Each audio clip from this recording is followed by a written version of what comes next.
Bonjour à toutes et tous. Est-ce que vous nous entendez bien? Est-ce que vous m'entendez bien? Super, tout est OK. Parfait.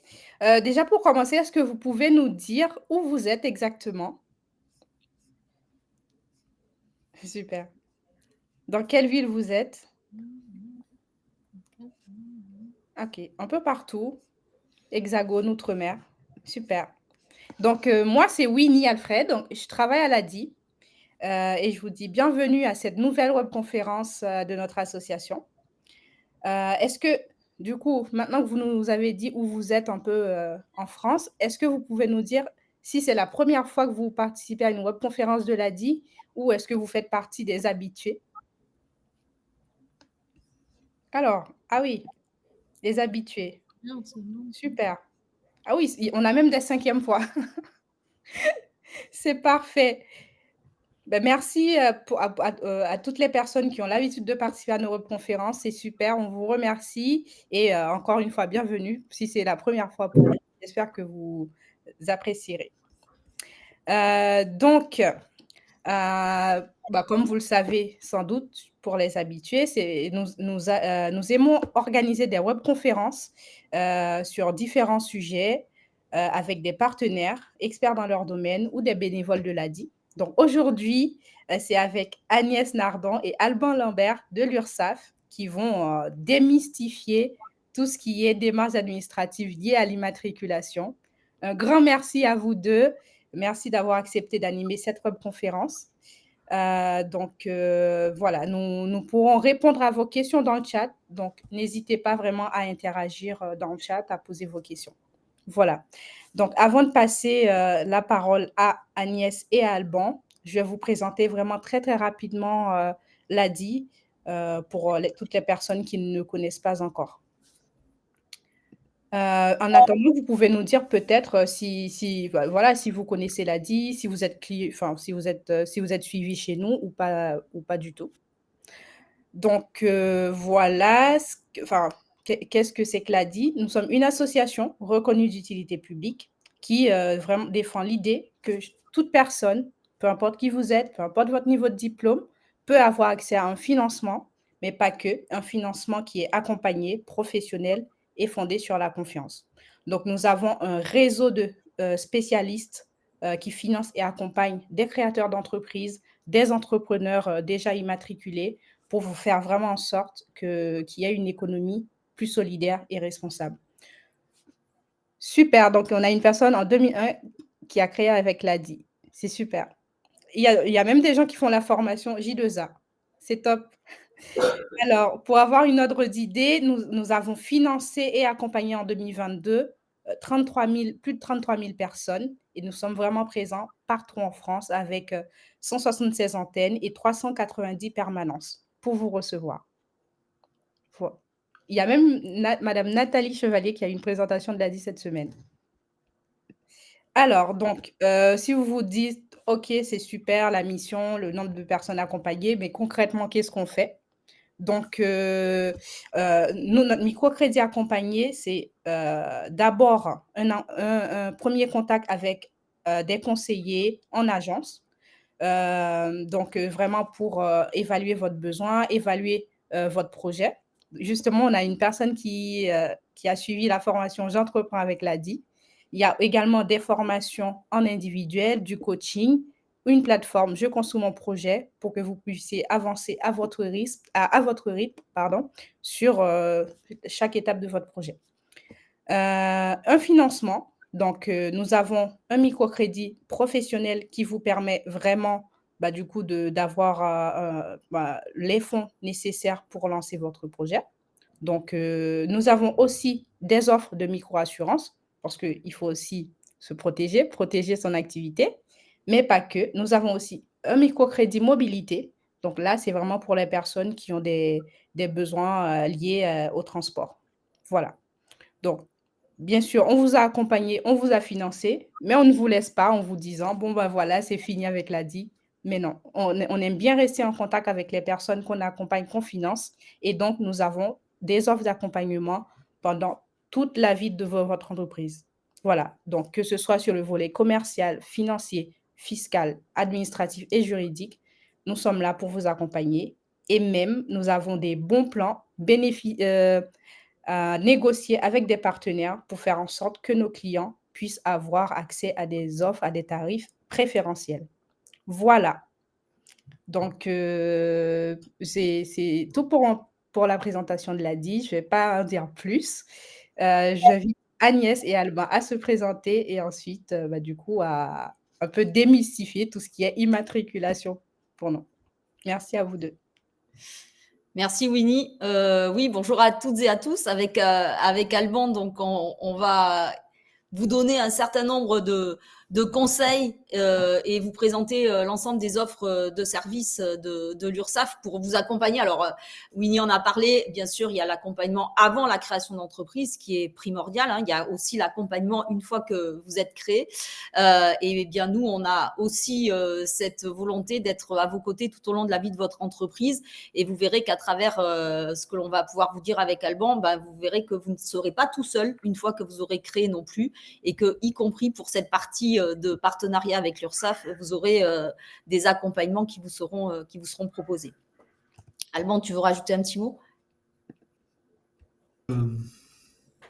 Je te laisse commencer, merci. Bonjour. Ok. Ok, alors c'est vrai qu'on a toujours un peu peur de l'URSSAF parce qu'on se dit oulala, à part en général on sait qu'il faut payer, mais on ne sait pas trop à quoi ça sert et ce que ça implique pour soi, pour sa personne, pour sa famille, pour ses enfants, etc.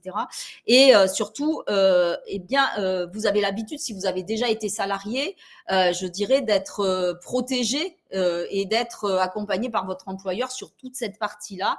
Ce qu'il faut savoir, c'est que la protection sociale, ça se fait pas tout seul et que du coup, il va falloir qu'il y ait un organisme qui soit là pour garantir ce fonctionnement. On a en France, bien sûr, dans cette protection sociale, tout un mécanisme de prévoyance collective. On va avoir besoin d'être protégé pour l'emploi, pour les maladies professionnelles, pour la famille, pour la vieillesse, pour la santé, pour la maladie, pour le handicap aussi, bien sûr. Et puis, quand on a des problèmes aussi, quand on est en difficulté financière, avoir besoin d'aide aussi, ou peut-être simplement pour de l'allocation au logement, on va voir que tout ça, ça fait partie de ce grand système de la protection sociale qui régit en France. Alors, comment ça fonctionne? En fait, ce qu'il faut savoir, c'est que quand vous êtes salarié, c'est votre employeur qui va payer toutes les cotisations et les contributions sociales, y compris vos cotisations salariales, puisque vous, en fait, vous voyez une différence entre votre salaire brut et votre salaire net, ce qu'on touche. Mais entre les deux, il y a ces fameuses cotisations qui seront reversées par votre employeur, avec celles qui lui incombent également, auprès de l'URSSAF. Et l'URSSAF, en fait, une de ses missions principales, et pour garantir le financement de la sécurité sociale, va les collecter et les reverser en moins de 5 heures auprès de tous les organismes qui pourront vous verser des prestations. Ça veut dire quoi? C'est comme ça que l'on va garantir ce financement de la sécurité sociale et ce principe de solidarité que l'on peut avoir en France, puisque à certains moments, quand on n'a pas les moyens de pouvoir payer un certain nombre de cotisations, on a aussi certaines prestations qui peuvent être prises en charge par ce phénomène de solidarité. Alors, nous aussi, on est un réseau. On a 21 URSSAF qui sont implantés en métropole et en Outre-mer. Alors, même si en Outre-mer, ce ne sont pas à proprement parler des URSSAF toutes seules, mais ce sont des caisses générales de sécurité sociale qui sont couplées avec justement l'assurance retraite, l'assurance maladie et les allocations familiales. Donc, en fait, sur toutes ces 21 régions, il faut savoir qu'on est 16 000 pour s'occuper de l'ensemble de vos comptes et pour vous accompagner tous les jours dans l'évolution de votre entreprise. Vous le voyez, pour simplement vous donner une petite idée, hein, ce que je disais tout à l'heure, on collecte aujourd'hui pour un peu plus de 930 partenaires. Ça veut dire qu'on est vraiment reconnu à ce niveau-là de savoir collecter et reverser et répartir très rapidement toutes ces cotisations, ces contributions sociales. On est quand même, mine de rien, près de 27 millions de salariés et en ce qui concerne les indépendants, qu'ils soient employeurs ou entrepreneurs, on est à un peu plus de 11 millions avec une répartition entre, bien sûr, les travailleurs indépendants, un peu plus de 4,8 millions. Des particuliers employeurs, ça c'est quand vous avez à titre personnel, vous pouvez bénéficier peut-être soit de page emploi pour ceux qui ont des jeunes enfants, soit faire appel au CESU ou peut-être vous-même avoir déjà travaillé avec le CESU. Eh bien, ceux qui vous paient, ce sont des particuliers employeurs. On en a quand même un peu plus de 3 millions, de 3 millions d'eux. On a bien évidemment des entreprises et des collectivités territoriales avec là aussi un petit peu plus de 2 millions, presque 2,3 millions pour toutes ces entreprises. Et puis, on a énormément de publics que l'on gère et de plus en plus, notamment on a des assurés volontaires, mais on a aussi les artistes-auteurs que l'on gère maintenant depuis à peu près un peu plus de 3 ans, et y compris les marins que là on gère aussi maintenant depuis à peu près le même nombre d'années. Donc, vous voyez, on a des publics très différents. Et on essaie de s'occuper de tout le monde de la même façon. Alors, toutes ces cotisations, ça représente quand même un budget énorme. Vous voyez, on est à près de 650 milliards d'euros pour l'année 2022. On n'a pas encore les chiffres 2023, c'est un petit peu tôt. Et vous voyez que cette répartition, en fait, de ces 650 milliards, on les répartit alors principalement pour la santé, et on sait qu'en France, malgré tout, on a une très bonne protection, même s'il y a des imperfections, mais il y en a partout, mais sur la santé. Donc, c'est 38% de ce montant-là qui est reversé vers la santé. 28% pour la retraite, qui est important aussi. Après, on a la famille, on a l'assurance chômage, puisque en fait, quand vous êtes salarié, votre employeur cotise pour l'assurance chômage. C'est aussi l'URSSAF qui collecte cette contribution. Et puis, on a de façon un petit peu moins importante, mais tout aussi primordiale, pour l'autonomie, pour la dette sociale, pour les accidents du travail. Et puis, encore pour le versement mobilité, la formation professionnelle. On verra que c'est important et que vous aurez droit aussi à pouvoir avoir de la formation professionnelle, même en étant indépendant. Ensuite, à quoi ça sert concrètement dans la vie? Alors, on s'en rend pas trop compte parce qu'aujourd'hui, on a un peu tendance à donner une carte vitale et puis on se dit, moi, je paie rien, je vois vaguement mes remboursements si j'y vais sur mon espace en ligne. Quelquefois, j'ai un petit peu encore quelque chose à payer, mais enfin, c'est très, très réduit. Pour autant, toutes ces cotisations, ça va vous servir, bien sûr, si vous êtes obligé d'être opéré de n'importe quoi, même de quelque chose de très bénin. On sait que les coûts d'hospitalisation sont importants. Si un jour, vous avez un enfant, eh bien là aussi, il y aura des aides qui vous seront apportées avec des indemnités journalières, etc. Et puis, pour ceux qui sont peut-être un petit peu plus vers la fin de leur carrière professionnelle, où la retraite va pas tarder à arriver, ça sert aussi à ça pour justement vous aider à ce moment-là et puis pour que tout ce que vous avez cotisé pendant cette carrière professionnelle puisse vous servir pour avoir une pension de retraite une fois qu'elle sera calculée par l'assurance retraite justement. Alors, au niveau de nos missions, bien sûr, je l'ai dit, on accompagne éventuellement et principalement les employeurs, les entrepreneurs. On va bien sûr sécuriser et contrôler, c'est obligé. C'est-à-dire qu'il faut bien qu'on arrive à garantir l'équité entre toutes les entreprises. On va essayer d'être là pour que chacun puisse établir et exercer son activité dans de bonnes conditions et qu'il n'y ait pas quelqu'un qui va faire des devis correctement en respectant la réglementation et qui malheureusement, il ne pourra pas arriver à travailler. Pourquoi? Parce qu'il y en a d'autres qui feront peut-être des devis un peu à l'arrache sans forcément tout déclarer et du coup, ça crée une inéquité entre les entreprises et à ce moment-là, il faut qu'il y ait certains organismes qui soient là pour garantir ça. C'est le cas quand vous êtes salarié de l'inspection du travail qui va vérifier dans certains cas aussi si les contrats de travail sont bien faits, si le droit du travail est respecté. Eh bien, nous, on va essayer de faire respecter aussi cette réglementation. On va bien sûr être là aussi pour vous écouter, pour vous soutenir dans certaines situations, on en reparlera tout à l'heure, et essayer de trouver des solutions. Alors, on le dit maintenant, mais on le redira tout à l'heure. Tout le monde peut avoir des petits soucis au fur et à mesure de son entreprise. C'est comme dans la vie. Il peut y avoir des hauts, des bas. C'est pas grave, c'est pas honteux, c'est pas rien du tout. Simplement, il faut pas faire l'autruche. Il faut absolument en parler dès le début. Alors, soit si vous êtes encore accompagné par l'ADI, ça peut être déjà par le biais de l'ADI qui peut nous retransmettre les informations. Ça peut être directement avec nous parce qu'on vous écoutera et on pourra vous proposer, soit nous tout seuls au niveau de l'URSSAF, soit avec des organismes partenaires, des solutions pour essayer de sortir de ce moment un peu compliqué. Mais en tout cas, il ne faut pas se dire, moi, ça ne m'arrivera jamais. C'est un peu comme la maladie, ça ne m'arrivera jamais. Malheureusement, on on peut pas savoir. Eh bien, il faut juste savoir que quand il y a quelque chose qui arrive, il faut en parler pour trouver des solutions et pas rester tout seul, encore une fois. En fait, c'est toujours pareil. On est indépendant au niveau de son entreprise, mais c'est pas pour ça qu'on ne doit pas être entouré pour tout ce qui se passe autour et même à l'intérieur de cette entreprise. Il n'empêche que c'est vous qui prenez quand même les décisions. Mais c'est pas parce qu'on prend la décision in fine qu'on ne doit pas être conseillé ou accompagné avant.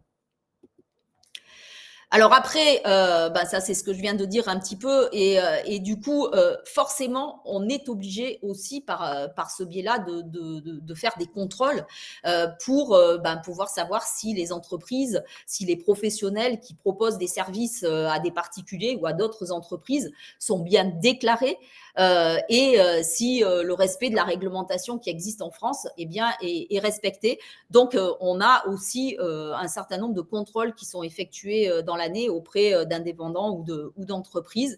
Et on a malheureusement aussi des redressements parce qu'on peut s'apercevoir qu'un certain nombre de choses n'ont pas été déclarées. Donc, il va y avoir des régularisations et certains montants à payer. Mais il faut savoir que dans les contrôles, il y a aussi l'autre côté, c'est-à-dire qu'on peut avoir des contrôles où on rembourse aussi les entreprises simplement parce qu'il y a eu des erreurs de déclaration, mais c'est pas dans le sens où vous n'avez pas assez déclaré, mais plutôt dans le sens où vous avez trop déclaré. Eh bien, il faut savoir qu'il y a aussi un certain nombre de contrôles où on fait des remboursements auprès des entreprises ou des indépendants. Alors, simplement pour donner une petite idée avant de repasser à la dernière partie, encore une fois, je disais, avec une carte vitale, on ne se rend pas bien compte. Juste pour vous donner un exemple, pendant une année, on a une entreprise, par exemple, qui va payer aux alentours de 61 000 euros de cotisation sociale. Et ben, ça va permettre d'accompagner et de financer 25 accouchements. Et vous voyez, ça veut dire que tout a une raison d'être. Là, c'est pour des accouchements, ça pourrait être pour des opérations, ça pourrait être pour du suivi de personnes. Mais en tout cas, ça vous donne une petite idée et c'est un peu plus concret quand on voit ça. On se dit, tiens, ah oui, 61 000 euros, 25 accouchements, ça veut dire que mine de rien, l'accouchement tout seul, si on était obligé de tout payer, eh bien, peut-être qu'on aurait des difficultés. Et on a quand même cette chance en France d'avoir ces accompagnements complets. Alors, juste au-delà du respect de la réglementation qui peut vous amener à être condamné ou à faire de la prison ou avoir vraiment des amendes assez élevées. On est sur 45 000 euros d'amende, sur un certain nombre d'années éventuellement de prison. Ce qui est très important à comprendre, c'est que surtout, c'est pour vous aussi que c'est important. C'est-à-dire que c'est votre protection sociale. Autant quand vous allez déclarer et payer, vous allez avoir des remboursements qui seront les mêmes pour tout le monde. Autant vous avez des prestations sociales qui sont complètement liées à ce que vous allez déclarer et à ce que vous allez payer comme cotisation. C'est déjà le cas quand vous êtes salarié. Eh bien, ça va être la même chose et encore plus puisque vous n'aurez plus votre employeur pour payer un certain montant de cotisation.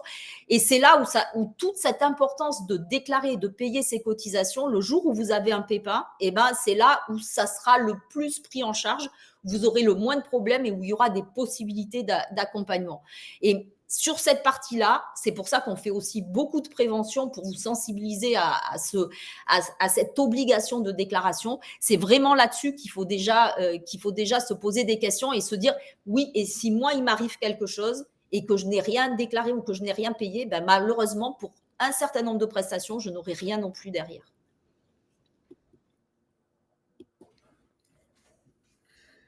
Alors, on va maintenant entamer une partie qui s'appelle l'URSSAF et vous, où d'ailleurs je vais répondre à l'oral à un certain nombre de questions qu'on nous a posées et auxquelles je n'ai pas pu répondre par le chat, particulièrement pour l'ACRE, parce que ça, on va le détailler. La TVA aussi, que je vais préciser. Et puis, il y a eu d'autres questions sur le chômage et les formalités. Donc ça, Agnès, je te laisserai aussi le repréciser.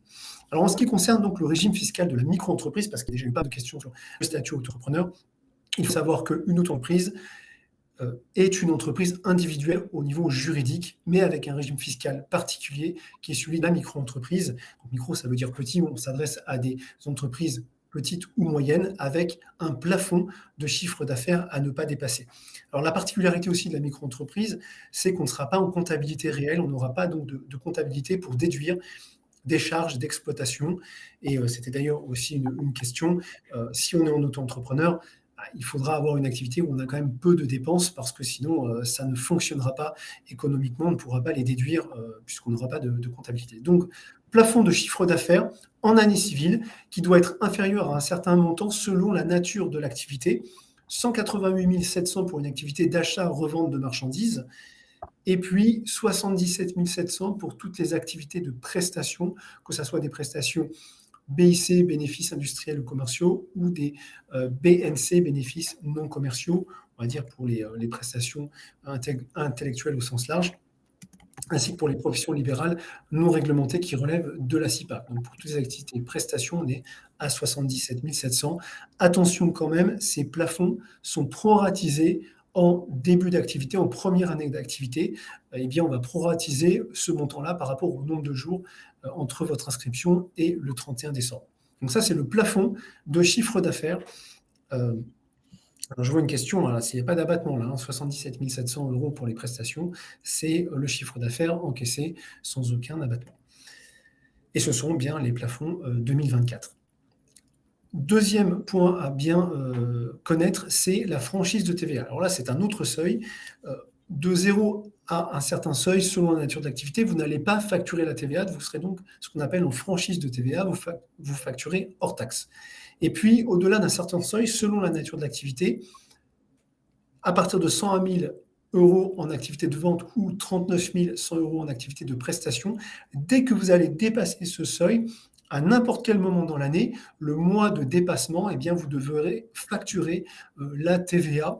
Ça veut dire que vous deviendrez collecteur de la TVA pour le centre des impôts et que vous reverserez donc au centre des impôts. Alors, la contrepartie de ça, si vous sortez de la franchise de TVA, eh bien, c'est que en tant qu'acheteur, si vous achetez des produits dans le cadre de votre activité, vous pourrez récupérer la TVA. Bon, pour les activités de prestation, ce n'est pas forcément toujours très intéressant. Mais donc, il faut bien connaître ce seuil aussi, qui est un seuil plus ou moins intermédiaire, en fait, entre les deux. Donc ça, c'était la question. Il y avait une question sur la TVA sur laquelle j'ai donc répondu. On va passer donc sur le slide suivant. La micro-entreprise, donc pour qui c'est un régime fiscal, comme je l'ai dit, de la micro-entreprise ouvert aux commerçants artisans, professions libérales non réglementées ou réglementées relevant de la CIPAV, il y a quand même des activités particulières pour lesquelles il n'est pas possible d'être en auto-entrepreneur. Alors, principalement, ça va être des activités liées au domaine agricole, qui sont rattachées à la MSA, ou les activités libérales réglementées, par exemple comme les médecins, les avocats, les notaires, etc. Un régime social donc basé sur un chiffre d'affaires à ne pas dépasser, comme je vous l'ai indiqué, et un seuil de franchise de TVA, une franchise de TVA jusqu'à un certain seuil. Alors, quelles sont les cotisations sociales que vous allez payer? Et on le détaillera un tout petit peu plus tard avec des pourcentages précis, mais il faut savoir qu'un travailleur indépendant, puisque l'auto-entrepreneur est un travailleur indépendant, va cotiser pour un certain nombre de cotisations obligatoires que sont, en premier lieu, la maladie, maternité, indemnité journalière, les allocations familiales, la CSG, CRDS, la formation professionnelle, et puis la retraite, les deux niveaux, la retraite de base, la retraite complémentaire obligatoire, hormis pour les autres entrepreneurs BNC hors CIPAV, et l'invalidité décès. Donc ça va être l'ensemble des cotisations obligatoires qui vous génèrent des droits, comme l'a indiqué Agnès avec des exemples précis. En revanche, puisque c'était aussi une question qui était posée dans le chat, il n'y a pas d'assurance chômage obligatoire donc dans ce pourcentage pour les auto-entrepreneurs et de façon générale pour les travailleurs indépendants. L'assurance chômage obligatoire ne concerne que les salariés qui sont sous contrat avec un employeur et pour lequel l'employeur va payer donc à l'URSSAF ses cotisations. Pour tous les travailleurs indépendants, qu'ils soient auto-entrepreneurs ou sous d'autres formes juridiques, puisque c'est évoqué aussi dans le chat, des URL, des CRL, des SS ou des SASU, tout ce groupe-là, vous êtes travailleur indépendant, vous êtes votre propre employeur, et là, il n'y a pas d'assurance chômage obligatoire. Vous pouvez vous assurer à titre privé auprès d'organismes spécialisés, mais pour les cotisations obligatoires que vous paierez à l'URSSAF, ça concernera donc les trois grandes assurances que sont la retraite, la santé et la famille. Alors, ces cotisations, elles vont vous générer des droits. Et ces droits vont être versés par un certain nombre d'organismes auxquels nous versons les cotisations. Alors pour la santé, eh bien, c'est la caisse primaire d'assurance maladie qui va gérer vos droits d'assurance maladie pour vous et vos ayants droit, pour la couverture maladie de base, mais aussi pour les indemnités journalières en cas d'arrêt maladie. Alors la couverture maladie de base, elle est universelle, donc les remboursements sont identiques pour tous, hein, là, quel que soit son statut, quel que soit son revenu. Si vous allez voir un médecin, vous allez acheter des médicaments, faire des analyses ou peu importe, eh bien, les remboursements de base sécu sont absolument identiques, quel que soit son statut et son revenu. En revanche, en cas d'arrêt maladie, eh bien, l'indépendant pourra bien évidemment percevoir des indemnités journalières versées par la caisse primaire, mais cette indemnité journalière, elle sera calculée par rapport à la moyenne des revenus qu'il aura déclarés. Alors pour les travailleurs indépendants, c'est la moyenne des revenus des 3 dernières années pour ouvrir les droits en prestations santé en cas d'arrêt maladie. Deuxième point, c'est les prestations versées par la CAF, les prestations famille. Donc là, il n'y a pas de différence en fait entre les salariés et les indépendants. La CAF va gérer des droits selon votre situation familiale et selon les revenus du foyer.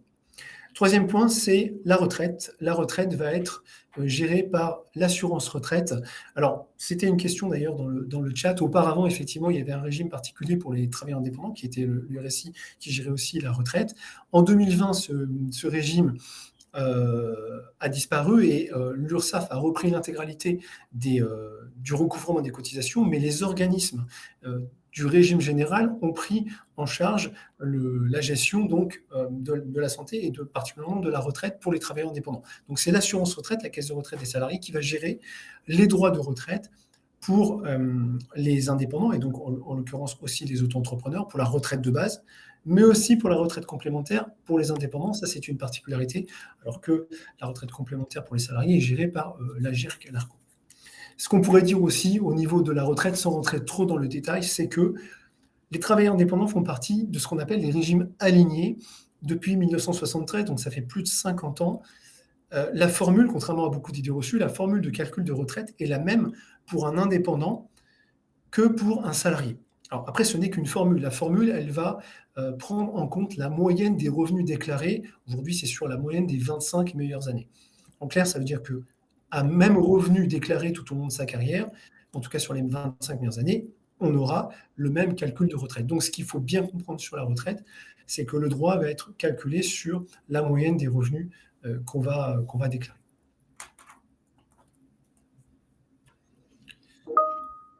Alors, en ce qui concerne la formation professionnelle, aujourd'hui, quand vous êtes salarié, vous avez un compte CPF, le compte personnel de formation, qui, lui, quand vous allez créer votre activité indépendante, va continuer à exister et à s'alimenter jusqu'à hauteur de 5 000 euros ou 8 000 euros s'il y en a qui percevaient 800 euros par an. Pour autant, quand on devient indépendant, on a encore des organismes spécifiques en fonction de votre activité. Il y en a 3. Hein. Il y a le FIFPL si vous avez une activité plutôt libérale. Il y a l'AGFIS quand vous êtes commerçant et le FAFCEA quand vous êtes artisan. Ces 3 organismes vont vous permettre d'avoir des aides financières pour vous aider à suivre des formations. En revanche, la grosse différence avec le CPF, c'est que ça ne se cumule pas. C'est-à-dire que tous les ans, vous pouvez faire une demande auprès de l'un de ces organismes pour suivre une formation et avoir une aide financière. Mais par contre, s'il y a une année où vous ne faites pas de formation, eh bien, ça ne pourra pas se cumuler l'année suivante en ayant 2 années de formation. Donc, ça, c'est important. Pour autant, s'il vous reste encore de l'argent sur votre compte CPF, vous pourrez toujours l'utiliser, mais pour des formations, bien sûr, qui sont référencées par le compte CPF, qui en général sont plutôt des formations d'ordre général et qui sont beaucoup moins techniques et qui, c'est pour cela que ça peut être refusé côté CPF, mais accepté côté AGFIS, FIFPL ou FAFCEA. Donc ça, c'est vraiment important d'y penser. C'est aussi une façon pour les indépendants qui n'ont jamais le temps, c'est pas le moment, c'est pas ceci, c'est pas cela. Mais en fait, c'est pour ça aussi que ça peut pas se cumuler parce que ça vous force quand même un petit peu à faire des formations. Alors, si c'est pas tous les ans, tous les 2 ans, mais pas se dire, ah oui, j'en ferai une dans 10 ans, ce qu'en général, on fait jamais. Et ça vous permet aussi de vous maintenir à jour ou de développer vos compétences ou de suivre les évolutions de votre secteur d'activité. Donc, cette formation, elle est importante quand vous êtes salarié, elle est importante quand vous êtes indépendant également. Après, bien évidemment, on a un certain nombre de cotisations de par le fait que les travailleurs non salariés, historiquement, ont préféré plutôt avoir une protection sociale à la carte avec des cotisations moins importantes dès le début et pouvoir les compléter par des contrats un petit peu supplémentaires et facultatifs après. Et du coup, c'est pour ça que vous avez des cotisations qui ne sont pas couvertes dès le départ. C'est le cas pour les accidents du travail, la maladie professionnelle, pour la prévoyance notamment. La prévoyance, c'est ce qui vient notamment compléter les indemnités journalières maladie, mais aussi l'invalidité et le décès. C'est le cas aussi qui fait que tout indépendant, en fait, une fois qu'il a passé ce cap-là, ne cotise plus pour l'assurance chômage et ne s'ouvre plus de droits. Il garde bien sûr tous les droits qu'il a acquis auparavant, mais il ne s'ouvre plus de droits au chômage. Alors oui, bien sûr, j'ai vu une question passer tout à l'heure et comme je savais que j'allais en parler, c'est pour ça que j'ai pas répondu non plus. Vous avez des assurances privées qui peuvent vous permettre d'avoir ce qu'on appelle le chômage du chef d'entreprise. Faites quand même attention parce que c'est encore le monde assurantiel. Vous allez voir que vous avez d'autres assurances à prendre auparavant, que normalement, eh bien, il vaut peut-être mieux essayer de prendre ou de mettre de l'argent de côté pour ne pas avoir ce problème si vous êtes obligé de vous arrêter pendant quelques temps parce que votre entreprise n'aura pas fonctionné. Ce sont des assurances privées qui sont quand même relativement élevées. Ce sont des assurances où on va vous demander pendant combien de temps vous voulez être couvert. Donc, ça sera une police assurance en fonction de ce que vous voulez tous les mois qui sera de plus en plus importante.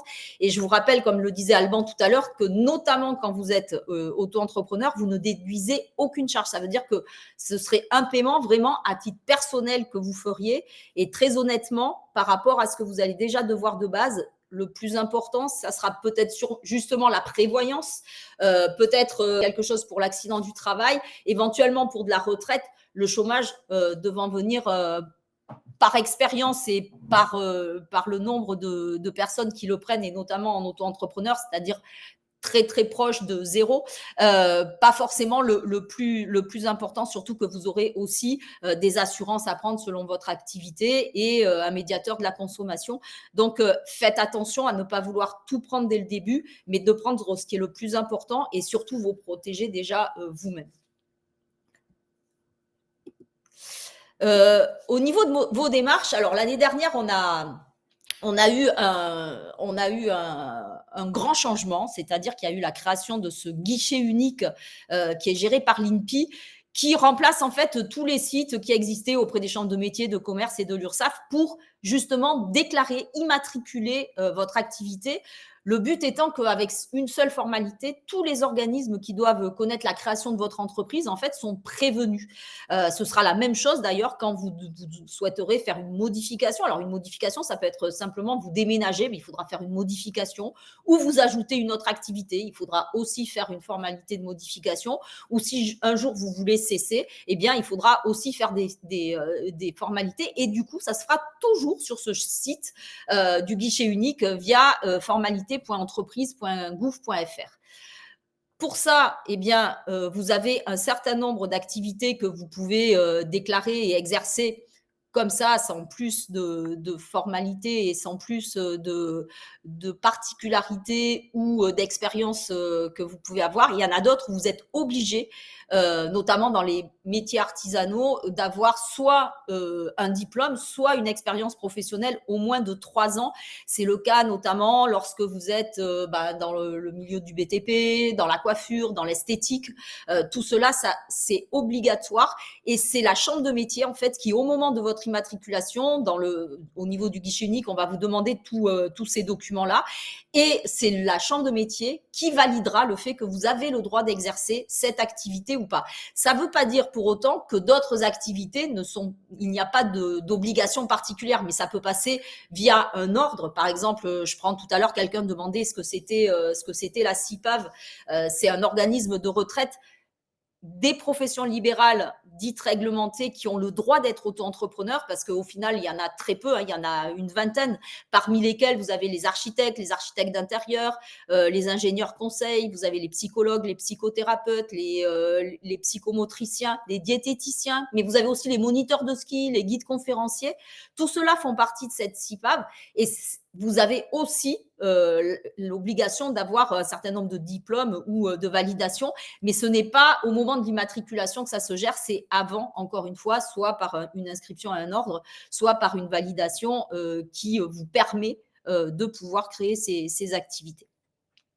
Alors, une fois que vous allez valider cette déclaration d'activité, alors vous avez plusieurs façons de le faire. Soit vous allez le faire tout seul, soit vous pouvez vous faire aider par les chambres, notamment les chambres consulaires qui sont mandataires et qui peuvent faire cette démarche pour vous.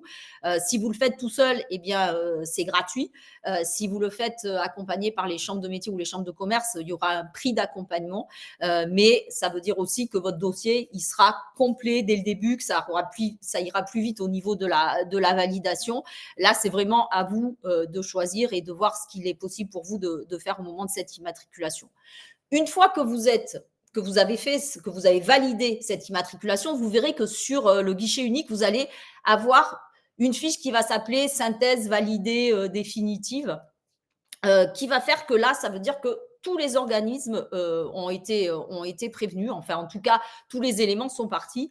Dans un premier temps, sur le site de l'INPI, vous allez pouvoir voir dans cette synthèse valider non seulement votre SIRET, c'est-à-dire c'est le numéro d'immatriculation de votre entreprise qui se comporte de 14 numéros, sachant que les 9 premiers, tant que vous êtes en entreprise individuelle, eh bien, ne changeront pas, ne changeront que les 2 derniers si vous déménagez.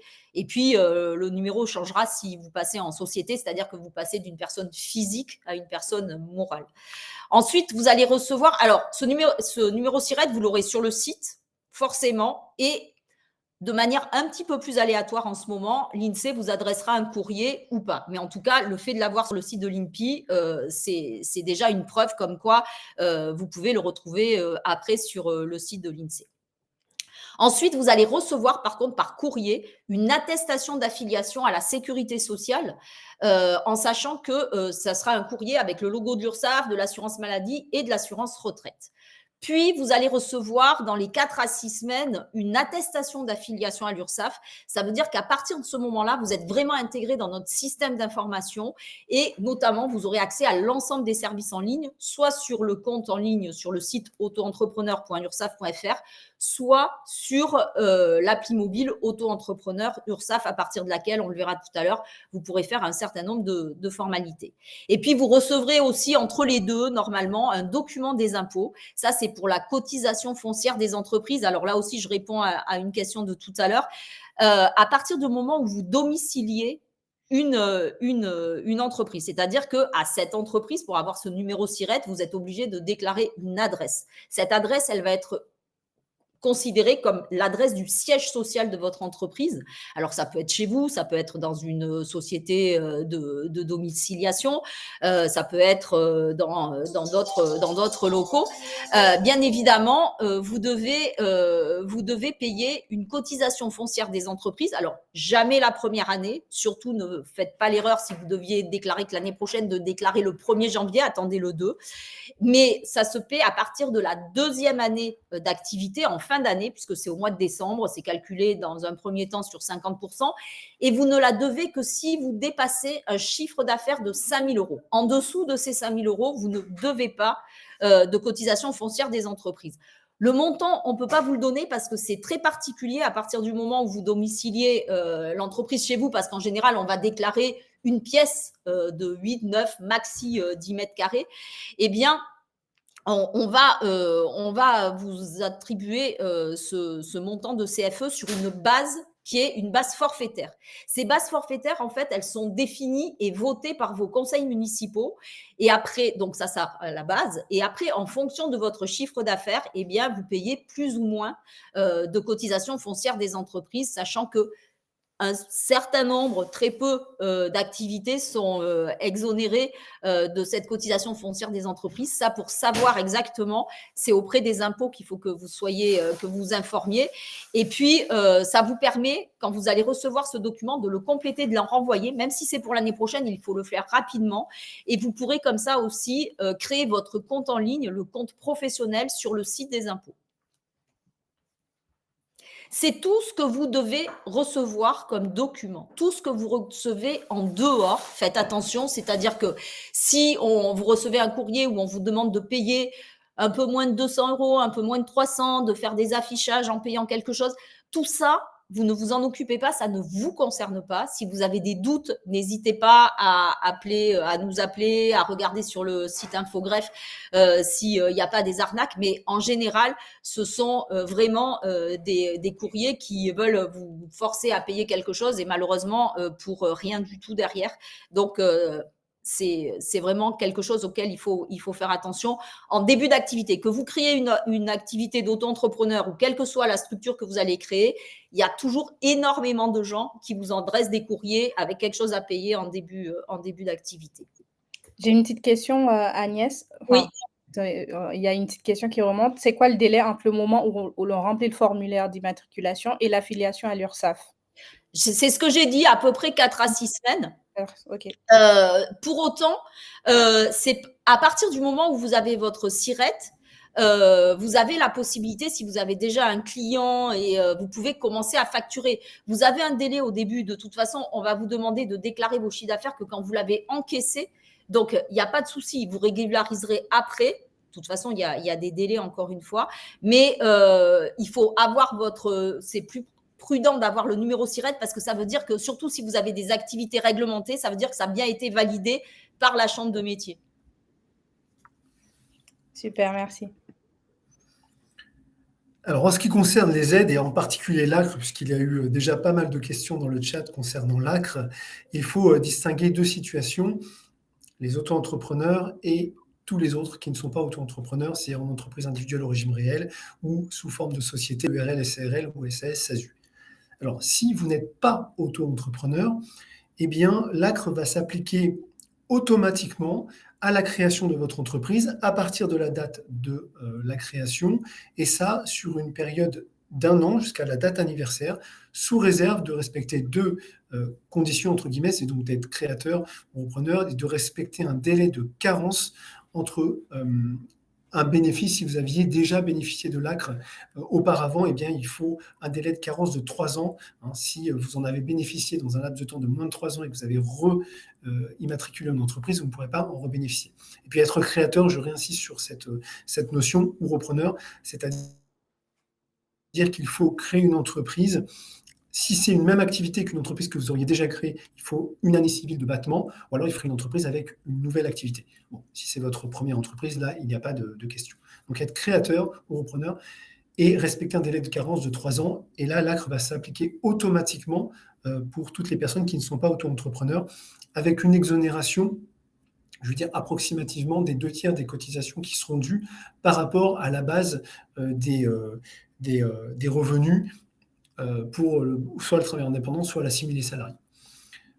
La deuxième cas de figure concerne les auto-entrepreneurs, et là, en plus des deux premières conditions, c'est-à-dire le délai de carence de 3 ans et des créateurs, il faut remplir une condition parmi un certain nombre de conditions. Alors, les principales, c'est soit avoir moins de 26 ans, soit être demandeur d'emploi indemnisé, soit être bénéficiaire du RSA. Vous retrouvez d'ailleurs la liste de tous ces critères sur le site auto-entrepreneur.ursaf.fr.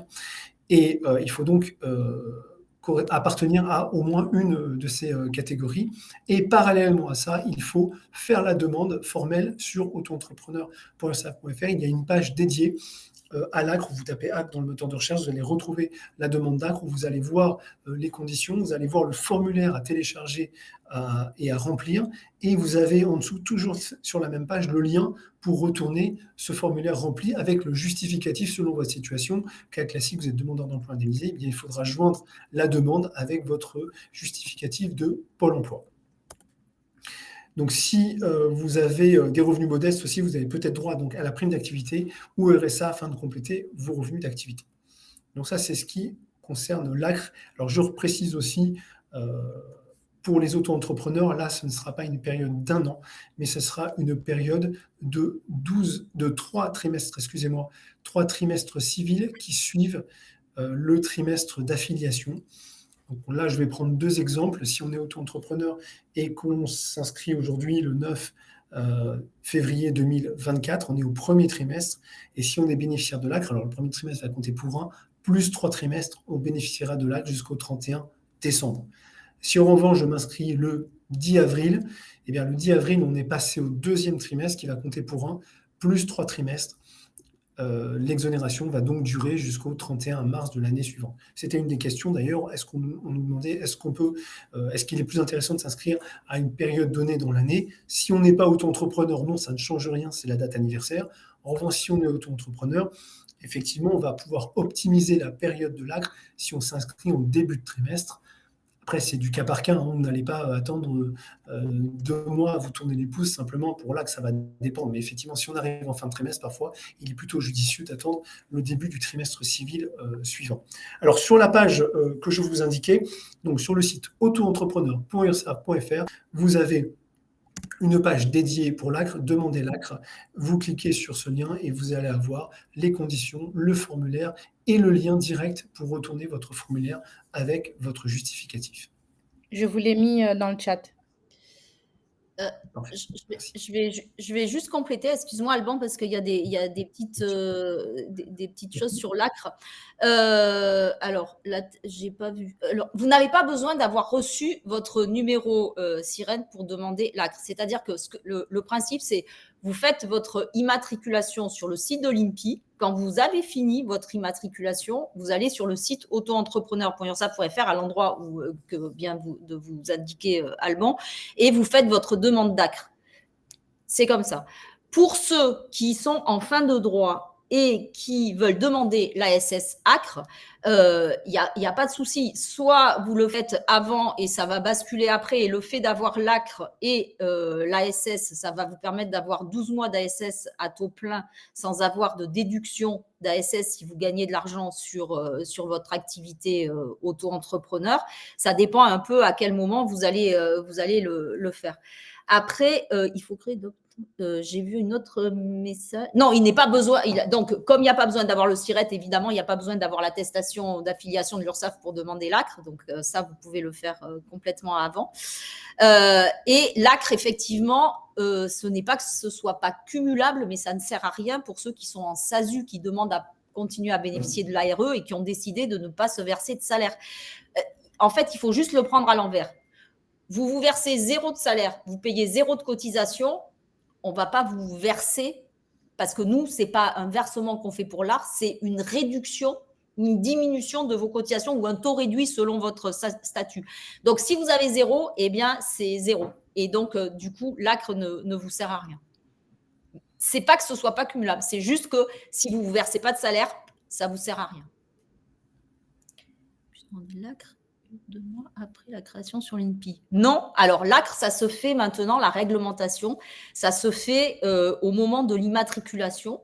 En revanche, la personne qui a posé la question, la Clément Belin, si vous êtes déjà créé et que ça fait 1 ou 2 mois que vous avez créé votre activité sur l'INPI, faites quand même une demande d'ACRE, ça passera dans une commission chez nous, et dans certains cas, il peut y avoir des tolérances.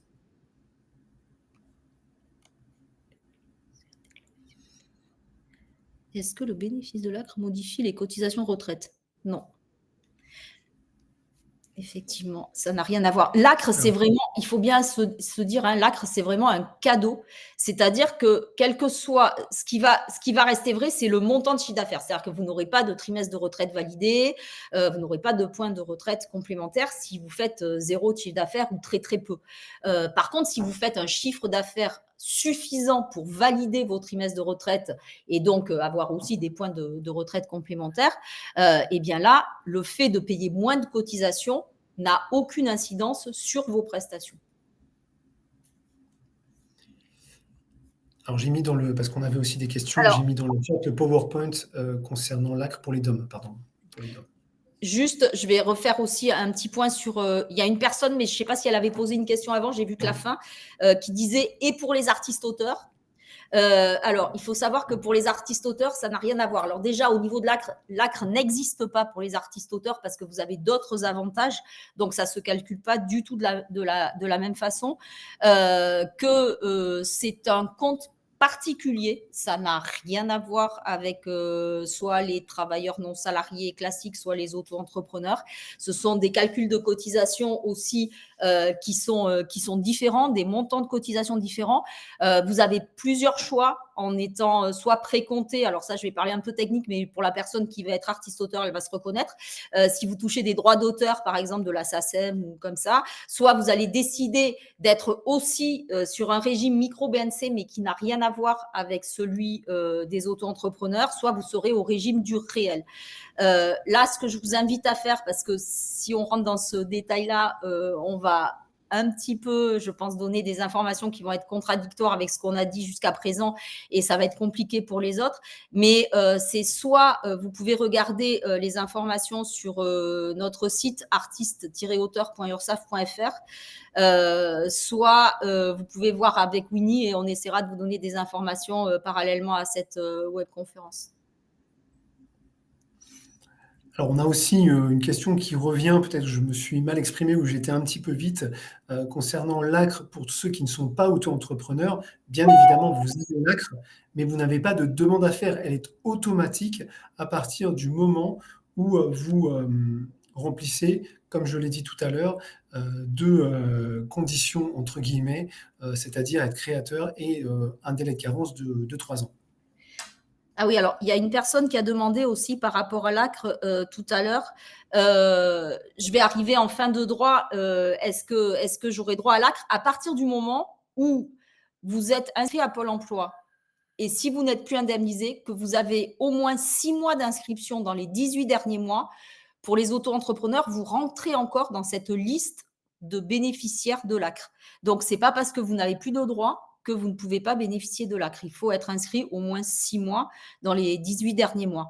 Ensuite, par rapport à l'outre-mer, alors, oui, l'ACRE n'existe pas parce que vous avez des taux plus que réduits, voire très, très réduits pendant 24 mois et qui augmentent très faiblement pendant les années suivantes. Donc, vous avez des avantages qui sont automatiques. Vous n'avez rien à demander. Ça se fait automatiquement. Et d'ailleurs, sur le site auto-entrepreneur.ursaf.fr, dans la partie s'informer sur le statut, sur les guides officiels, peut-être que quelqu'un peut envoyer le lien. Le deuxième diaporama qui est dans les guides officiels s'adresse à l'outre-mer et vous avez toutes les informations par rapport aux cotisations que vous devez payer en tant qu'habitant de l'outre-mer. Alors, les professions libérales peuvent évidemment bénéficier de l'ACRE. Soit celles qui peuvent être auto-entrepreneurs au même titre que les autres, il n'y a pas de particularité par rapport à ça. Et dans les autres statuts, tout le monde peut en bénéficier. Simplement, un petit bémol, parce qu'il y a une personne qui disait tout à l'heure, alors il faudrait savoir, je ne pense pas qu'elle m'ait répondu, j'ai demandé si vous étiez majoritaire. Une personne disait, est-ce que je peux en bénéficier à partir du moment où l'autre personne ne peut pas en bénéficier? Alors, ça dépend le pourquoi. Oui, vous ne m'avez pas répondu, je crois. Potentiellement, oui, ça peut être une raison. Ah oui, si. Alors, pardon, je n'avais pas vu la réponse. En fait, quand vous êtes en société, pour pouvoir bénéficier de l'ACRE, il faut que vous ayez, avec les autres demandeurs d'ACRE, que vous ayez le contrôle effectif de la société. C'est-à-dire que tous ceux qui peuvent en bénéficier doivent être majoritaires. Donc, si vous êtes que 2 par exemple, vous êtes à 51,49, la personne qui a 49% ne peut pas en bénéficier parce qu'elle l'a déjà eu. Parce que franchement, pour ne pas en bénéficier, à part de l'avoir déjà eu en étant en société, sauf à ce que ce soit une autre raison, merci de me l'indiquer. Du coup, vous pouvez en bénéficier. En revanche, si c'est vous qui avez 49% et que c'est la personne qui en a 51 et qui est gérante, là, vous ne pourrez pas non plus en bénéficier. Mais ce qu'il faut savoir, c'est que ça dépend, 1, si vous êtes gérant, 2, si vous êtes majoritaire, et 3, pour quelle raison l'autre personne ne peut pas en bénéficier.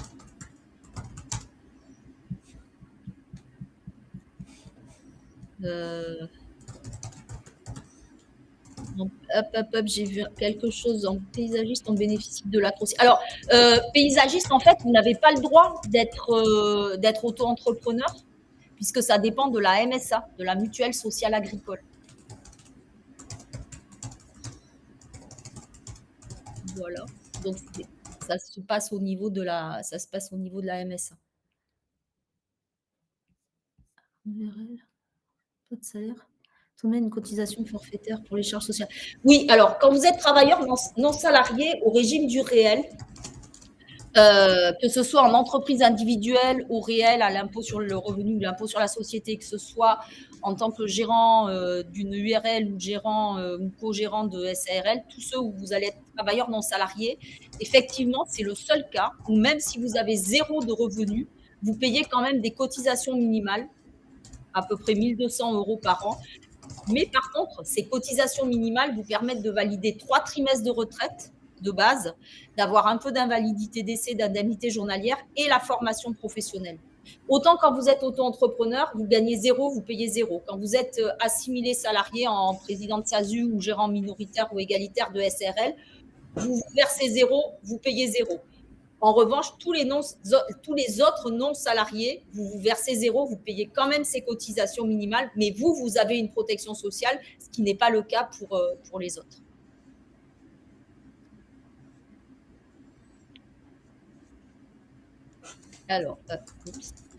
Alors, si vous demandez l'ACRE et que vous l'obtenez oui, si, j'ai eu une question aussi tout à l'heure. Non, on ne demande pas l'ACRE avant d'avoir fait la déclaration sur l'INPI. Vous attendez d'avoir fait votre déclaration sur l'INPI d'abord. Comment c'est calculé? Eh bien, à partir du moment où vous avez l'ACRE, alors on a dit, l'ACRE, pourquoi on vous conseille, bien sûr, sauf si vous avez des clients au mois de mars, là par exemple, et que vous vouliez attendre avril, mais les clients ils sont là en mars, vous allez quand même commencer en mars, même si c'est le dernier trimestre le dernier mois du premier trimestre. Mais autrement, il vaut mieux commencer en début de trimestre et ça vous permet d'avoir un taux réduit de cotisation, donc de 50% pendant toute cette période-là. Donc là, par exemple, ceux qui ont créé en janvier, ça va être jusqu'à la fin de l'année, jusqu'au 31 décembre. Si vous attendez le 1er avril, ça sera jusqu'au 31 mars 2025, etc. En juillet 2024, si vous commencez, ça sera jusqu'au 30 juin 2025. Et au 1er octobre 2024, si vous commencez, ça sera jusqu'au 30 septembre 2025. Donc, voilà, ça c'est la manière optimale. Après, s'il vous manque 1 ou 2 mois, selon l'activité et les clients que vous pouvez avoir, il faut se poser le pour et le contre de savoir si on attend ou si on n'attend pas. Et donc, vous allez vous retrouver avec des taux réduits à payer qui vont être de 6,2% si vous êtes dans de la vente de marchandises ou 10,6% si vous êtes en prestation de services en bénéfices industriels et commerciaux, en BIC, ou en prestation de services en BNC, en bénéfices non commerciaux ou en activité libérale. Et s'il y en a parmi vous qui relèvent de la CIPAV, ça sera 12,10%, auquel on ajoutera les 0,10, les 0,20 ou les 0,30% de cotisation pour la contribution à la formation professionnelle, 0,10 pour les commerçants, 0,20 pour les professions libérales et 0,30 pour les artisans, et auquel on ajoutera évidemment, si vous avez fait le choix de prendre le versement libératoire, 1,7 ou 2,2, comme vous pouvez le voir à l'écran, pour payer les impôts en même temps que les cotisations. Et puis, une fois que cette période de taux réduit est passée, on va passer au taux plein. Donc, on sera à 12,3%, comme vous pouvez le voir, ou 21,20, 21,10 si vous êtes en prestation de service BIC ou en profession libérale relevant de la CIPAS, 21,20, 21,10 si vous êtes en BNC. auquel on ajoutera tout ce que j'ai dit tout à l'heure, c'est-à-dire la formation professionnelle, éventuellement les impôts. Et pour les commerçants et les artisans, si vous avez plus de 5 000 € de chiffre d'affaires, il y aura une petite taxe de chambre consulaire qui sera également à ajouter à ce pourcentage. Encore une fois, l'avantage pour les auto-entrepreneurs, c'est que vous ne déclarez ce que vous avez. Alors, la déclaration est obligatoire, que vous ayez encaissé de l'argent ou pas, mais vous ne déclarez, par contre, quand vous avez fait des factures, vous ne déclarez l'argent que quand vous l'avez encaissé. Ça veut dire que si vous avez des personnes qui vous paient avec du décalage à 1 mois, à 2 mois, eh bien, vous ne le déclarerez que 2 mois plus tard. Ça vous évite de faire l'avance du paiement des cotisations et ça préserve votre trésorerie de cette façon-là. Alors, pour déclarer et payer, ce qu'il faut bien savoir, c'est que réglementairement, il y a un délai au départ qui fait que vous avez presque 5 mois pour déclarer vos 4 premières déclarations. Je commence au mois de janvier. Si j'ai pris une déclaration mensuelle, je vais laisser passer le mois de janvier, je vais laisser passer février, mars, avril. Et ma date butoir de déclaration pour toutes ces périodes-là, ça sera le 31 mai. Excepté pour tous ceux qui sont demandeurs d'emploi indemnisés, c'est une problématique, cette loi, parce que France Travail, parce que France Travail vous demande tous les mois un justificatif de déclaration pour savoir s'ils peuvent vous verser la totalité de votre allocation de retour à l'emploi ou s'ils vont devoir faire un équilibre en fonction de ce que vous avez gagné. Donc, c'est pour ça qu'à partir du moment où vous recevez notre attestation d'affiliation à la sécurité sociale, à l'URSSAF, comme quoi vous êtes auto-entrepreneur, et tout à l'heure, je vous disais, vous avez accès à tous nos services en ligne. Dès que vous avez ça, vous pourrez faire vos déclarations en ligne, récupérer un justificatif de déclaration et le joindre à votre actualisation Pôle emploi. Et comme vous ne pouvez pas le faire le premier ou le deuxième mois, ça dépend aussi de la date à laquelle vous créez, Pôle emploi va vous donner des déclarations sur l'honneur pour que vous puissiez déclarer le montant de chiffre d'affaires à 0 ou positif que vous avez fait dans le mois et ça vous permet d'avoir le versement complémentaire de vos allocations plus rapidement. Ça veut dire aussi que quand vous êtes demandeur d'emploi indemnisé par France Travail, vous devez absolument choisir la déclaration et le paiement mensuel. Moi, je trouve que c'est bien pour tout le monde parce que ça vous permet de faire un petit point tous les mois, de savoir ce que vous avez encaissé ou pas, de savoir par rapport à votre prévisionnel si vous êtes dans les clous, si vous êtes un peu plus haut, un peu plus bas. Si vous êtes plus bas, de faire un petit point en se disant pourquoi je suis plus bas par rapport à ce que j'avais prévu, qu'est-ce qui s'est passé, est-ce que oui, c'est logique parce que ça a été juste décalé d'un mois, est-ce que non, il y a peut-être quelque chose, est-ce qu'il faut que je revoie mes prix, est-ce qu'il faut que j'en reparle avec mes conseillers de l'ADI, enfin, n'importe. En tout cas, ça vous permet de faire un petit acte de gestion tous les mois et ça, c'est important de bien intégrer que quand vous devenez indépendant, vous avez 2 métiers. Vous avez votre métier technique, quelle que soit l'activité que vous allez faire, et vous avez votre métier en tant que chef d'entreprise, qui est tout aussi important parce que c'est là-dessus aussi que vous ferez la différence par rapport à vos concurrents, en faisant de l'anticipation, en faisant des prévisionnels, en essayant de vous développer, de trouver des nouvelles idées, en faisant de la communication, bref, en étant présent sur les réseaux. Tout ça, ça fait partie de la réussite de votre entreprise. Et du coup, pour faire ces déclarations et ces paiements, eh bien, vous allez le faire soit sur le site, soit sur l'appli mobile auto-entrepreneur URSSAF, et vous pourrez faire vos déclarations et vos paiements en ligne, sachant que le paiement, vous pourrez payer soit par carte bancaire, soit par télépaiement.